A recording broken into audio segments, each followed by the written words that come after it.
بسم اللہ الرحمن الرحیم۔ محترم ناظرین و سامعین، السلام علیکم ورحمۃ اللہ وبرکاتہ۔ امید ہے آپ اللہ تعالیٰ کے فضل و کرم سے خیریت سے ہوں گے۔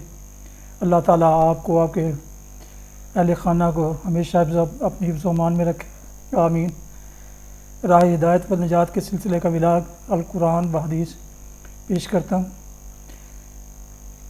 شروع کرنے سے پہلے گزارش ہے کہ میرے یوٹیوب چینل راہ ہدایت یا دوسرا چینل ہے بی ارشیدی کو ضرور سبسکرائب کریں اگر آپ نے پہلے سے نہیں کیا۔ سبسکرائب کر کے، لائک کر کے، بیل آئیکن کو پریس کرنا نہ بھولیں تاکہ آئندہ آنے والے ایسے روحانی اور قرآنی ولاگز آپ تک باقاعدہ اور بر وقت پہنچتے رہیں۔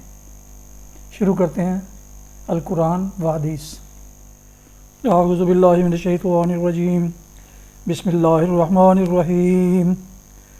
وَإِنْ أَرَدْتُمُ اسْتِبْدَالَ زَوْجٍ مَّكَانَ زَوْجٍ وَآتَيْتُمْ إِحْدَاهُنَّ قِنطَارًا فَلَا تَأْخُذُوا مِنْهُ شَيْئًا أَتَأْخُذُونَهُ بُهْتَانًا وَإِثْمًا مُّبِينًا وَكَيْفَ تَأْخُذُونَهُ وَقَدْ أَفْضَىٰ بَعْضُكُمْ إِلَىٰ بَعْضٍ وَأَخَذْنَ مِنكُم مِّيثَاقًا غَلِيظًا وَلَا تَنكِحُوا مَا نَكَحَ آبَاؤُكُم مِّنَ النِّسَاءِ إِلَّا مَا قَدْ سَلَفَ إِنَّهُ كَانَ فَاحِشَةً وَمَقْتًا وَسَاءَ سَبِيلًا۔ صدق اللہ العظیم۔ ابھی آپ نے سورہ نساء کی آیات مبارکہ 20، 21 اور 22 کی تلاوت سماعت فرمائی۔ اب اس کا اردو ترجمہ پیش کیا جاتا ہے۔ وَإِنْ أَرَدْتُمُ اسْتِبْدَالَ زَوْجٍ مَّكَانَ، اور اگر تم ایک بیوی کی جگہ دوسری بیوی لے آنے کا ارادہ ہی کر لو تو خواہ تم نے اسے ڈھیر سا مال ہی کیوں نہ دیا ہو، اس میں سے کچھ واپس نہ لینا۔ کیا تم اسے بہتان لگا کر اور صریح ظلم کر کے واپس لو گے؟ اور آخر تم اسے کس طرح لے لو گے جب کہ تم ایک دوسرے سے لطف اندوز ہو چکے ہو اور وہ تم سے پختہ عہد لے چکی ہیں؟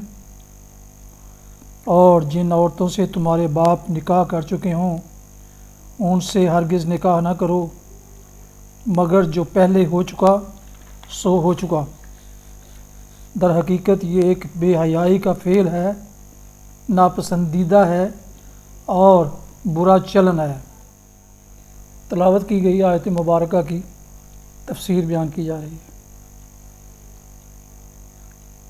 آخر تم اسے کس طرح لے لو گے جب کہ تم ایک دوسرے سے لطف اندوز ہو چکے ہو اور وہ تم سے پختہ عہد لے چکی ہیں۔ پختہ عہد سے مراد نکاح ہے، کیونکہ وہ حقیقت میں ایک مضبوط پیمان وفا ہے جس کے استحکام پر بھروسہ کر کے ہی ایک عورت اپنے آپ کو ایک مرد کے حوالے کرتی ہے۔ اب اگر مرد اپنی خواہش اس کو توڑتا ہے تو اسے وہ معاوضہ واپس لینے کا حق نہیں ہے جو اس نے معاہدہ کرتے وقت پیش کیا تھا۔ ان عورتوں سے تمہارے باپ نکاح کر چکے ان سے ہرگز نکاح نہ کرو مگر پہلے جو ہو چکا سو ہو چکا۔ تمدنی اور معاشرتی مسائل میں جاہلیت کے غلط طریقوں کو حرام قرار دیتے ہوئے بالعموم قرآن مجید میں یہ بات ضرور فرمائی ہے کہ جو ہو چکا سو ہو چکا۔ اس کے دو مطلب ہیں۔ ایک یہ کہ بے علمی اور نادانی کے زمانہ میں جو غلطیاں تم لوگ کرتے رہے ہو ان پر گرفت نہیں کی جائے گی، بشرطے کہ اب حکم آ جانے کے بعد اپنے طرز عمل کی اصلاح کر لو اور جو غلط کام ہیں انہیں چھوڑ دو۔ دوسری یہ کہ زمانہ سابق کے کسی طریقے کو اب اگر حرام ٹھہرایا گیا ہے تو اس سے یہ نتیجہ نکالنا صحیح نہیں ہے کہ پچھلے قانون یا رسم و رواج کے مطابق جو کام پہلے کیے جا چکے ہیں ان کو کالعدم اور ان سے پیدا شدہ نتائج کو ناجائز اور عائد شدہ ذمہ داریوں کو لازماً ساقط بھی کیا جا رہا ہے۔ مثلاً اگر سوتیلی ماں سے نکاح کو آج حرام کیا گیا ہے تو اس کے معنی یہ نہیں ہے کہ اب تک جتنے لوگوں نے ایسے نکاح کیے تھے ان کی اولاد حرامی قرار دی جا رہی ہے اور اپنے باپوں کے مال میں ان کا حق وراثت ساقط کیا جا رہا ہے۔ اسی طرح اگر لین دین کے کسی طریقے کو حرام کیا گیا تو اس کا مطلب یہ نہیں کہ پہلے سے جتنے معاملات اس طریقے پر ہوئے ہیں انہیں بھی کالعدم ٹھہرا دیا گیا ہے، اور اب وہ سب دولت جو اس طریقے سے کسی نے کمائی ہو اس سے واپس لی جائے گی یا مال حرام ٹھہرائی جائے گی۔ در حقیقت یہ ایک بے حیائی کا فعل ہے، ناپسندیدہ ہے اور برا چلن ہے۔ اسلامی قانون میں یہ فعل فوجداری جرم ہے اور قابل دست اندازی پولیس ہے۔ ابو داؤد نسانی اور مسند احمد میں یہ روایات ملتی ہیں کہ نبی صلی اللہ علیہ وسلم نے اس جرم کا ارتکاب کرنے والوں کو موت اور ضبطی جائیداد کی سزا دی ہے، اور ابن ماجہ نے ابن عباس سے جو روایت نقل کی ہے اس سے معلوم ہوتا ہے کہ حضرت نے یہ قاعدہ کلیہ ارشاد فرمایا تھا کہ من وقع علی ذات محرم فقتلوہ، جو شخص محرمات میں سے کسی کے ساتھ زنا کرے اسے قتل کر دو۔ فقہا کے درمیان اس مسئلے میں اختلاف ہے۔ امام احمد تو اسی بات کے قائل ہیں کہ ایسے شخص کو قتل کیا جائے اور اس کا مال ضبط کر لیا جائے۔ امام ابو حنیفہ، امام مالک اور امام شافعی کی رائے یہ ہے کہ اگر اس نے محرمات میں سے کسی کے ساتھ زنا کی ہو تو اس پر حد زنا جاری ہوگی، اور اگر نکاح کیا ہو تو اسے سخت عبرتناک سزا دی جائے گی۔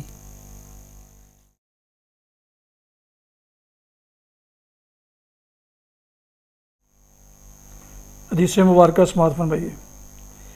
حضرت ابن عمر رضی اللہ عنہما سے روایت ہے، نبی کریم صلی اللہ علیہ وسلم نے فرمایا، سوتے وقت تم اپنے گھروں میں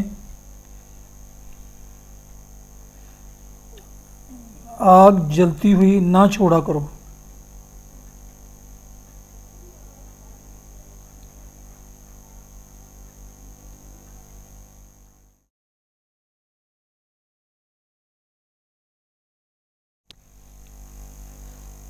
ناظرین و سامعین محترم، ابھی آپ نے راہ ہدایت و نجات کے سلسلے کا ولاگ القرآن و حدیث سنا اور دیکھا، جس میں سورہ النساء کی آیات مبارکہ 20 تا 22 کی تلاوت، ترجمہ و تفسیر بیان کی گئی۔ اس کے علاوہ ایک حدیث مبارکہ بھی آپ کی خدمت میں پیش کی گئی۔ دوبارہ درخواست ہے کہ جن دوستوں نے ابھی تک میرے یوٹیوب چینل راہ ہدایت کو سبسکرائب نہیں کیا وہ اب سبسکرائب کر لیں، سبسکرائب کر کے لائک کر کے بیل آئیکن کو ضرور پریس کریں تاکہ آئندہ آنے والے روحانی اور قرآنی ایسے ولاگز آپ کو باقاعدہ اور بر وقت ملتے رہیں۔ راہ ہدایت کے علاوہ یہ ولاگ میرے دوسرے چینل BA رشیدی پر بھی اپلوڈ کیا جاتا ہے۔ دونوں میں سے کسی ایک یا دونوں کو ضرور سبسکرائب کریں، لائک کر کے بیل آئیکن کو ضرور پریس کریں۔ اللہ تعالیٰ آپ کا حامی و ناصر ہو۔ اللہ تعالیٰ آپ کو، آپ کے اہل خانہ کو ہمیشہ اپنے حفظ و امان میں رکھے، آمین۔ اپنا بہت خیال رکھیے گا۔ دعاؤں میں پاک وطن کے علاوہ والدین، اعزاء و اقارب دوستوں اور میں اگر اس ناچیز کو بھی شامل کریں گے تو انتہائی مشکور ہوں گا۔ شکریہ۔ السلام علیکم ورحمۃ اللہ وبرکاتہ۔ پاک وطن زندہ باد۔